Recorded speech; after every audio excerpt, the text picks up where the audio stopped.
All right, my computer says 11, so let's go ahead and get started. Good morning, first of all. I'm coming to you from one of our study rooms over the weekend, that big storm that blew through.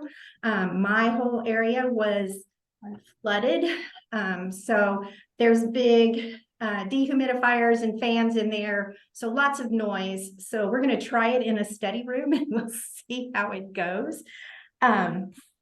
Anyway, welcome. So I want to go ahead and just put up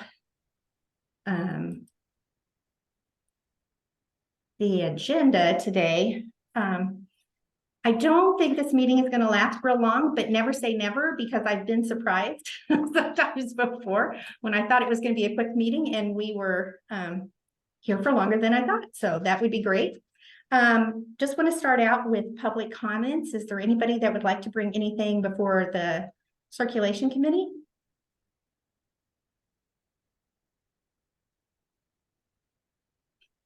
Okay, not hearing anything. We'll go on down it when we get to other. That would be your big chance again to chime in if you had something that this discussion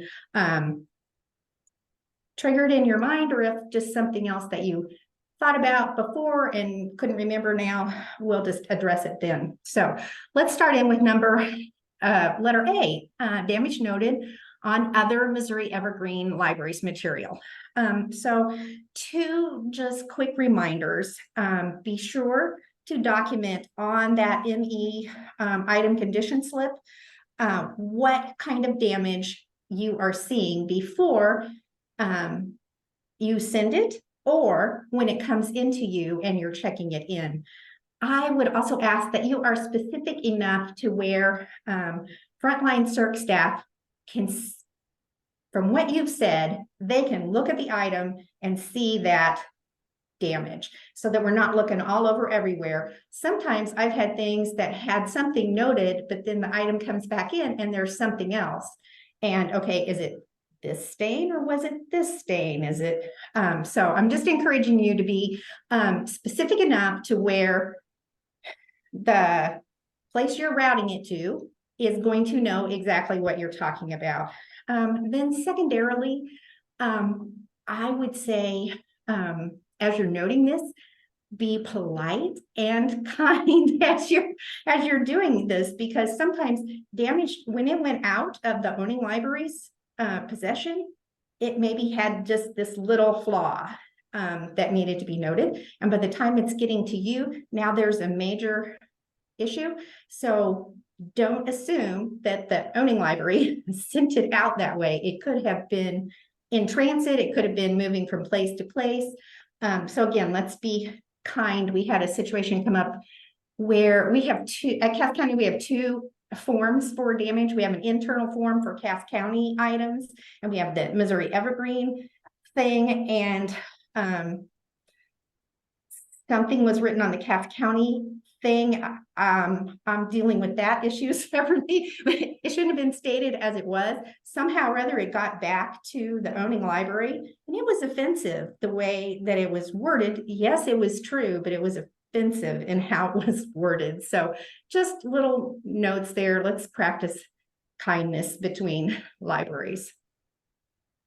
And then moving on, removing personally identifiable information from transit slips. I had this come up probably about 2 weeks ago, maybe. And so Diane and I were talking about it. Diane, I know you were kind of doing a loose survey of what you saw. So could you kind of talk about that?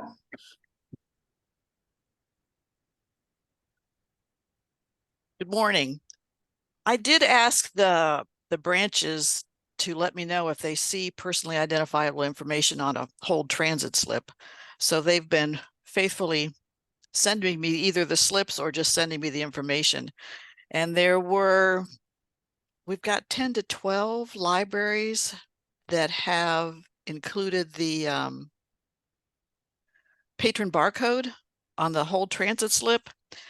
So Rhonda and I looked at the templates and found out that the default template does include the patron barcode, not the patron name or phone number or any of that stuff, but the patron barcode is included on that default template.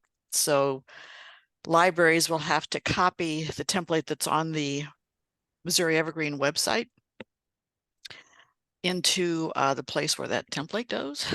And or if you know how, just go in and backspace through that place where the patron barcode is so that it doesn't show up on the whole transit slips anymore. And Rhonda, you were going to maybe contact Equinox or at least talk with Ron and see if we could get that default changed just for Missouri Evergreen so it won't show up accidentally. They were not necessarily too on board with that idea. So it doesn't mean that we can't possibly get there, but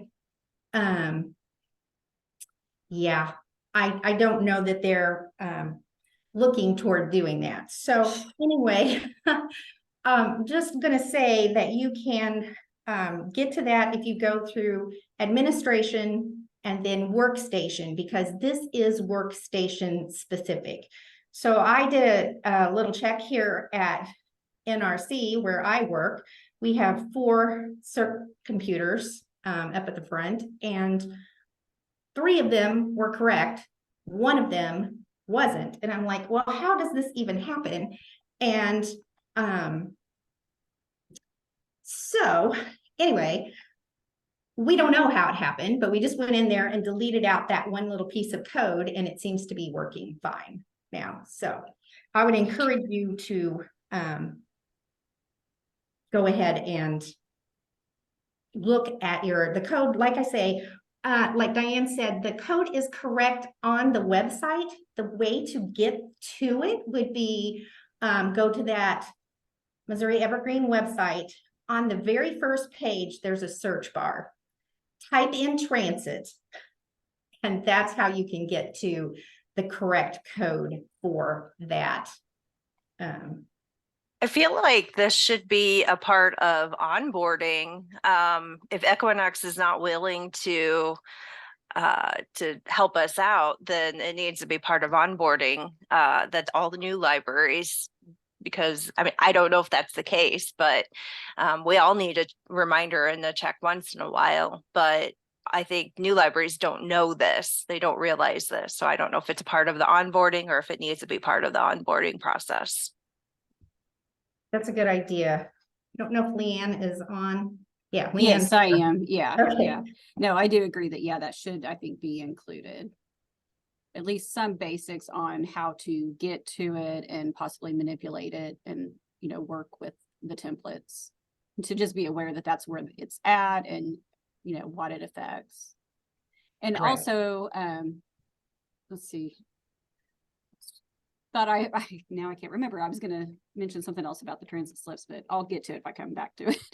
Okay. Well, and if we make that part of the onboarding, and we're talking to Equinox about it every time we migrate a library, maybe they'll say, oh, these people really do not want this on there. Every time we have to take it off individually. Maybe we'll just take it off altogether. Well, and for multi-branch systems, it's a process because you've got to go to every single circulation computer to check it. Because like I said, at NRC, we had one little rogue computer out of 4. I don't know. I think what happened is we had to do some replacement things. We moved the branch, we did some things, and it just didn't we just said, here's the transit slip. This is what we're doing, and didn't really look down that line of code. So Rhonda, I think on that, I think what might have happened, I know if you clear the cookies and you have to reset the workstation, that everything probably defaults back. And so ooh, if the workstation is cleared and you have to reset it up with, you know, the name and the location and all of that using your admin credentials, then it's going to go back to the default and you'll have to reset up the templates at that point. that makes sense. Because I know from time to time, our branches will accidentally hit something, they'll clear the cookies and I'll have to reset everything again. So luckily I can remote in on some of our remote Yes. locations, but you know, it like you said, when there's multiple libraries and they have multiple workstations at each library, it can be time consuming. And it's easy for one little workstation to slip up in there. Yeah. So there's there's templates when you get into that workstation, print templates, that's where you want to go. And then there's a drop down, and we're talking specifically about the holds transit slip, things going back and forth between libraries.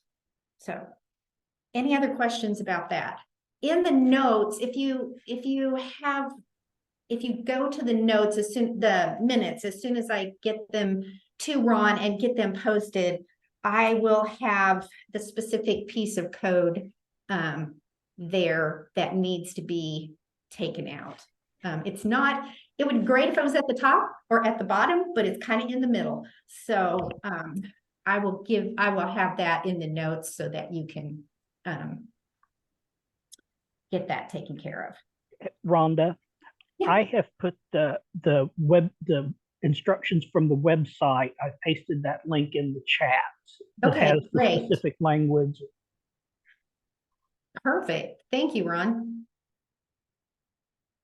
Okay, staff account security. This came up when we were doing the circulation committee refresh, the refresh day at Livingston County. And so there are some potential issues, and there are some steps you can take to limit your risk. In Missouri Evergreen, each member library is responsible, or they share, I guess I would say, share the responsibility to protect and accurately maintain data. By far and away, all of our employees are excellent and they're happy to work for the library. And if they're moving on to something else, it's for a good thing that they're moving on. However, because we have a shared database, it would only take one disgruntled person to go back in, and they could create quite a bit of havoc in our shared database. So we have no guidelines. So perhaps the circulation committee, this could turn into a recommendation of what we think might be good. I think Steve Potter was at that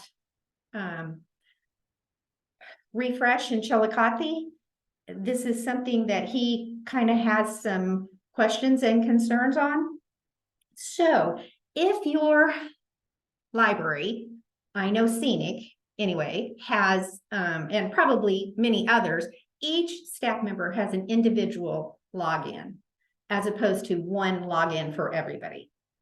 So if your library has individual logins and somebody leaves your library, moves on to something great, that's what we're going to assume anyway, then go in and delete that account from the system so that they can't access again Evergreen. Because while they were an employee, they are, we assume they're going to have access, but once they leave, we'd like them not to have that access anymore, other than as a patron. Diane, is that kind of how you do that? Okay. If your library, like mine, we have 4 CERT computers, they all have the same login. Everybody knows the login, who's using them. I would encourage you to change your passwords on a regular basis.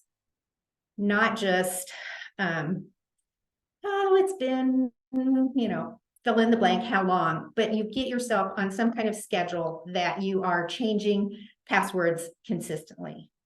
And it would be a good idea, at least in my opinion, I have not talked this over with the CERT committee yet, but as people leave, you might consider changing the password for everybody again.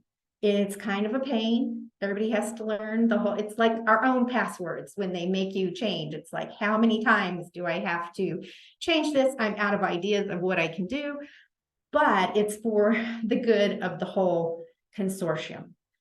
Ron, could you speak to what happens if there was a data breach and how that affects each individual library? Yes, so what we are determining from discussions with Equinox and insurance carriers is if there were a security breach and it were to be traced back to an individual library, that particular library would be responsible for paying any damages that anybody incurred because of a data breach. There would be some responsibilities in terms of notifying.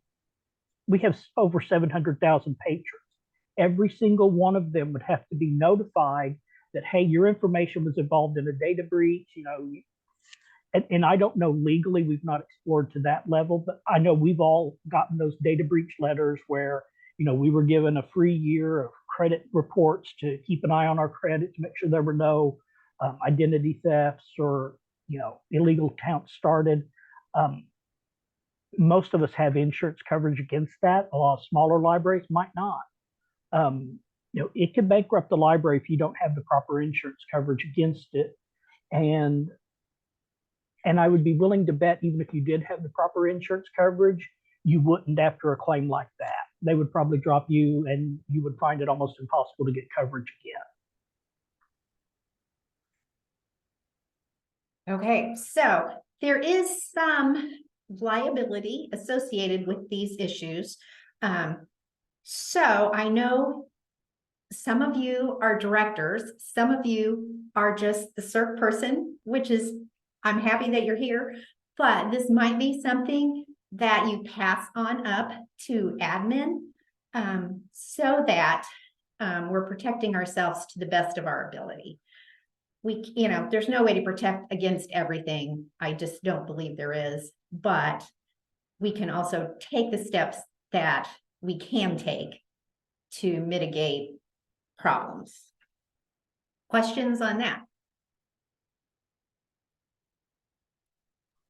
And if you are like frontline CERC staff, you take it back to your director or whoever you report to and you have issues, just have the director get in touch with either myself or Steve Potter, and we'll explain the situation to them. Maybe they won't believe it coming from you. Hopefully they will from us. There was a question in the chat about hopefully most libraries aren't keeping information in the system that could lead to identity theft.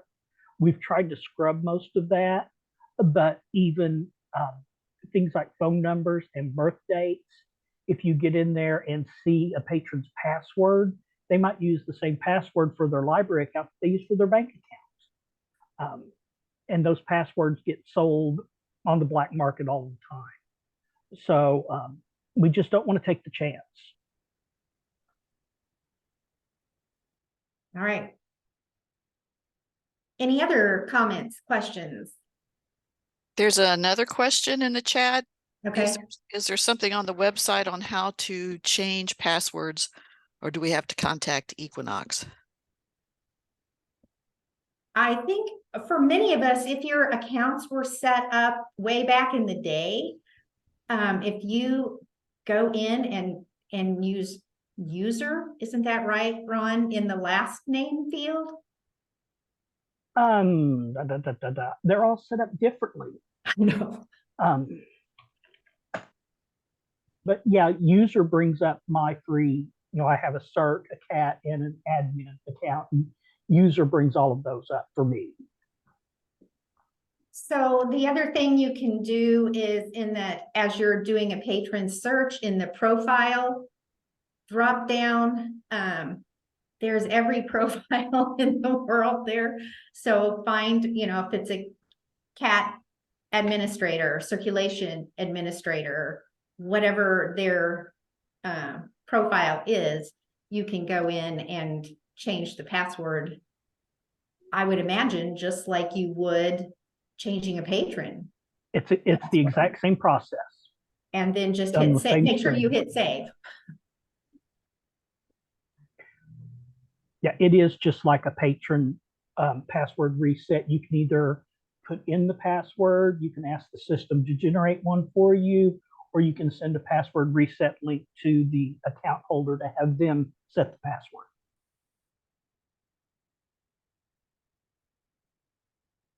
Okay. So moving on to D, circulating fragile items. We had something that came to my attention where a book had been sent and it was missing like a third of the cover and the back cover was bad. And I had a picture of when you opened it up, the spine was already broken before they sent. I would encourage you not to send that kind of material through the transit. It's only going to get worse. If you want to keep that that item at your library for people to use, that is certainly at your discretion. But sending it back and forth between libraries in that kind of condition is, when it gets to the library it's going to, the patron is probably not going to be happy to have the item come in that kind of condition. Now, granted, you might have sent it and it might not have been in that condition when you sent it.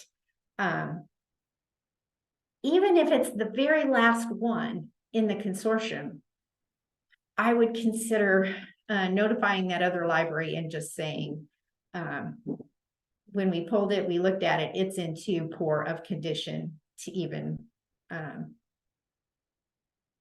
transit. The other thing is it might be something that you mark as not holdable, to where somebody could not, from another library, could not even put a hold on it.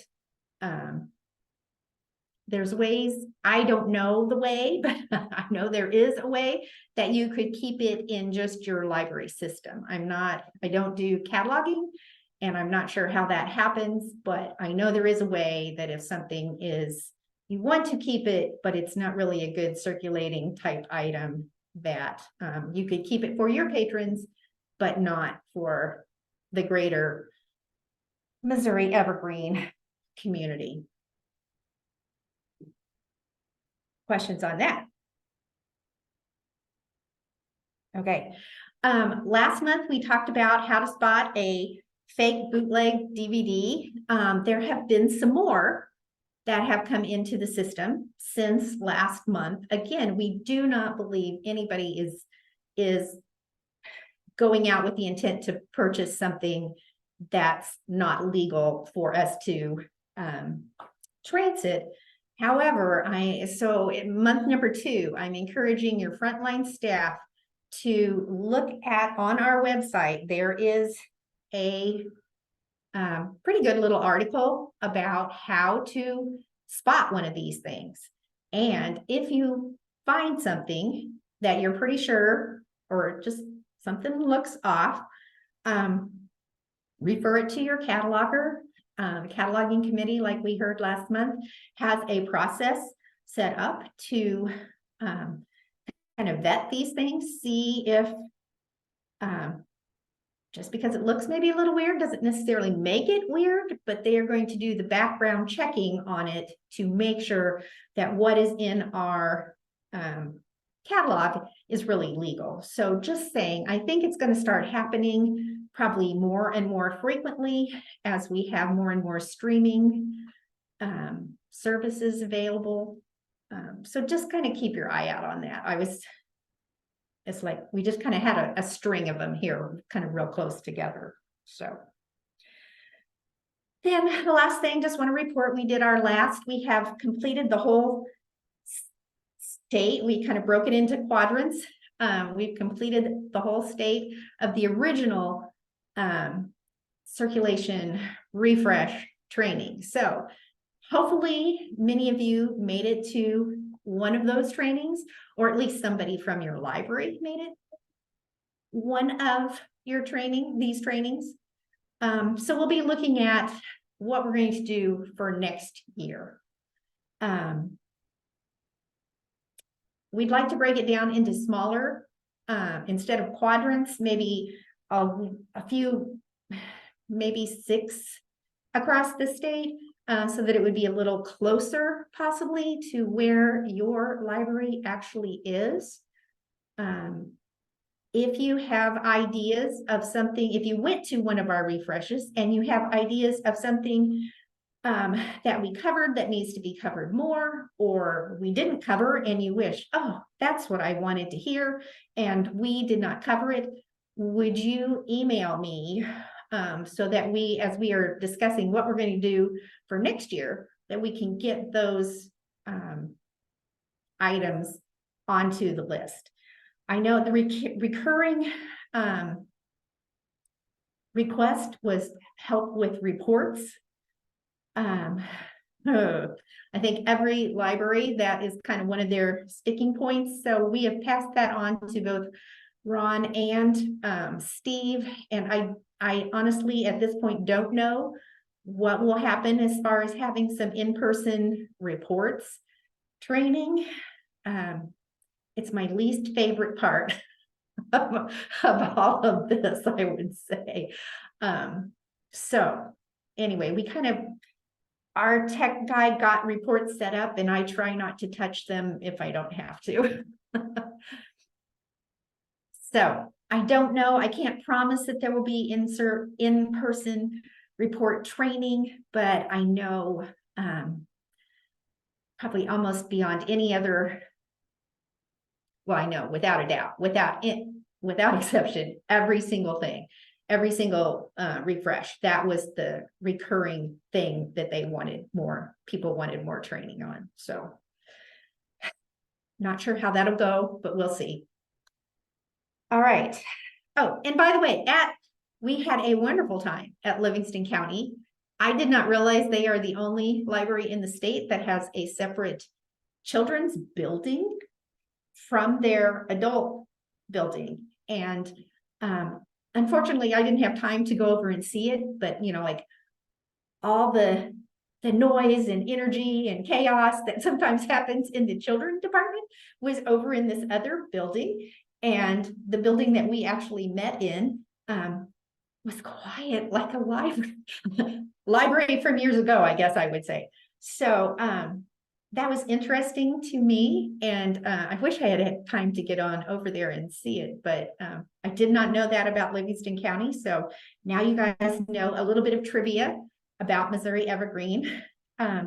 Yesterday we had at Cass County a staff development day, and Robin Westfall from the state library was here. So bragging on Missouri Evergreen left and right.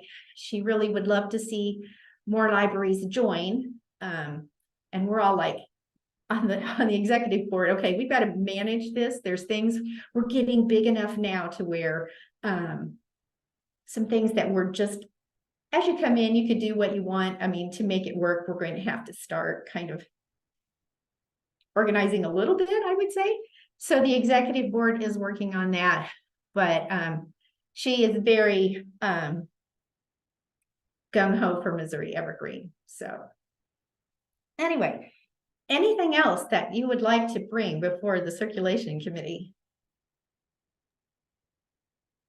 Rhonda, Yeah. I don't know how many people from this meeting are going to be able to attend MLA next week already in Yeah. Columbia. If you do, when you pick up your name badges, they have all the cute little ribbons to stack underneath them. And this year we will have an Ask Me About Missouri Evergreen ribbon to add to your badge. So we just encourage all of you to do that and say nice things. And even if it doesn't result in recruiting, just to change some of the perceptions people might have about Missouri Evergreen out there. We've dispelled a lot of them, but I'm sure there are still the rumors, the misconceptions, the things that have changed over the past 10 years that people just still don't understand. So like I said, just encourage you to pick up that ribbon when you're registering and wear it proudly throughout the conference.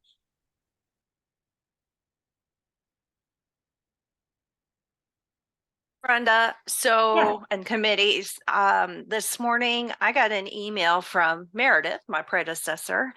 And she said she noticed that her and her staff have noticed that in Evergreen, they are allowed to edit patron records that don't belong to us.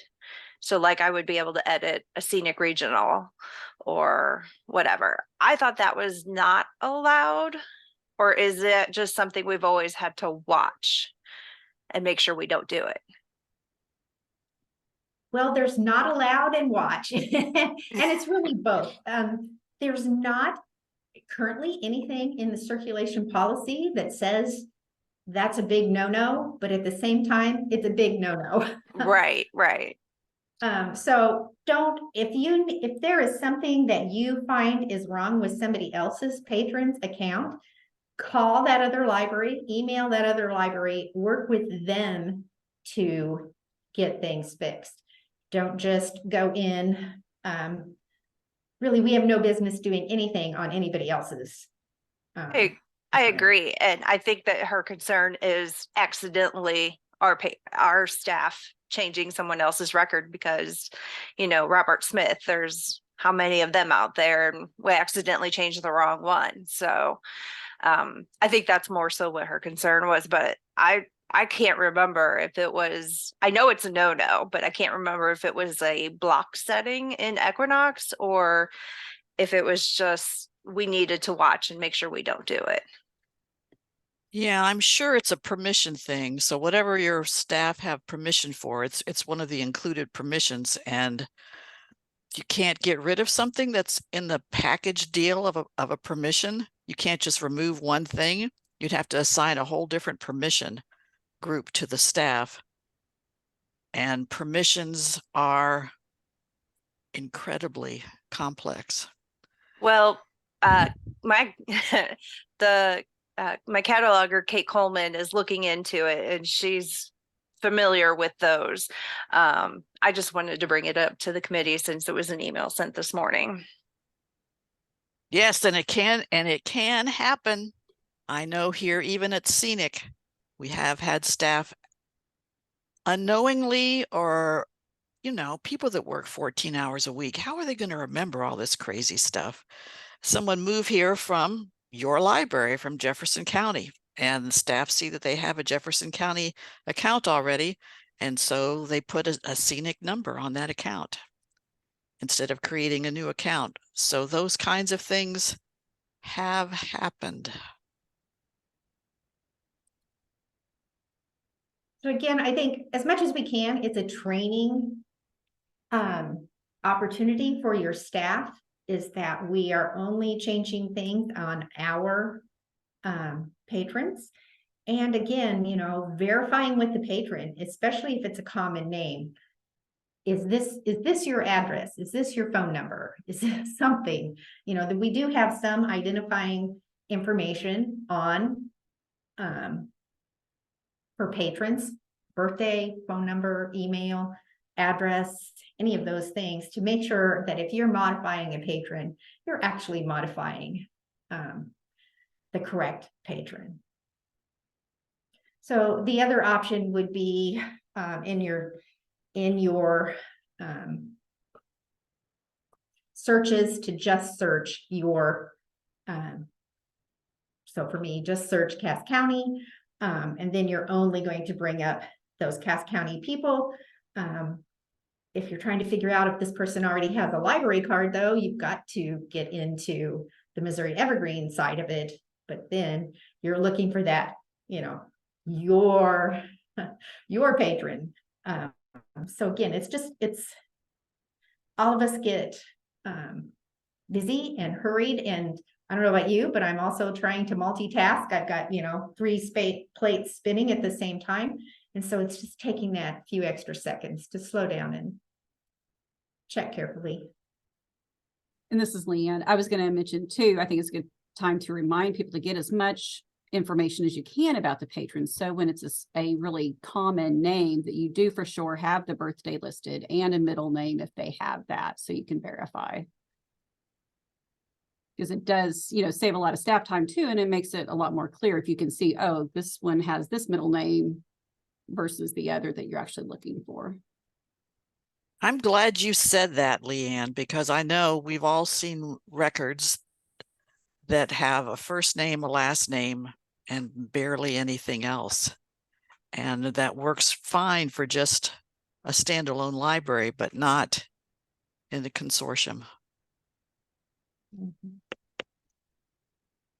Well, and it even comes down to, you know, dad has this name, son has this name, grandpa has that same name. And so, you know, you've got to be, hopefully they're all at different addresses. Hopefully they all have different birthdays, those kinds of things. But, you know, we all have seen that too. So.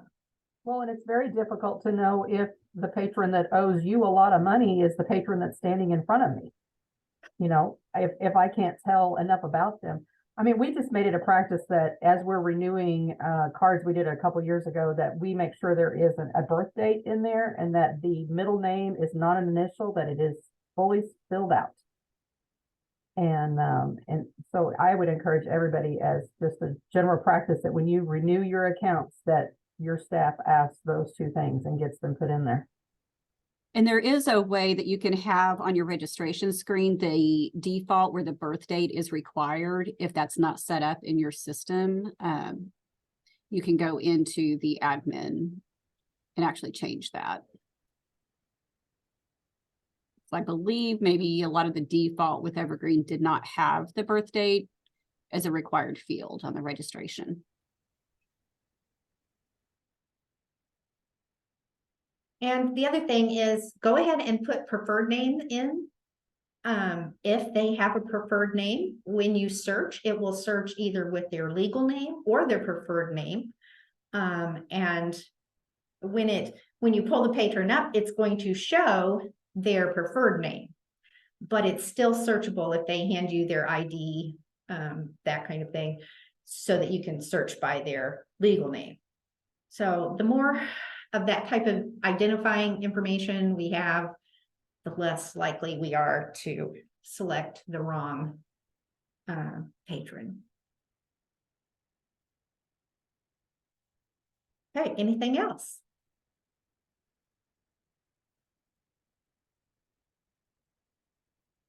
All right, well, not hearing anything, I am going to close this meeting. I hope you guys have a wonderful afternoon and a really great week. Have a good day.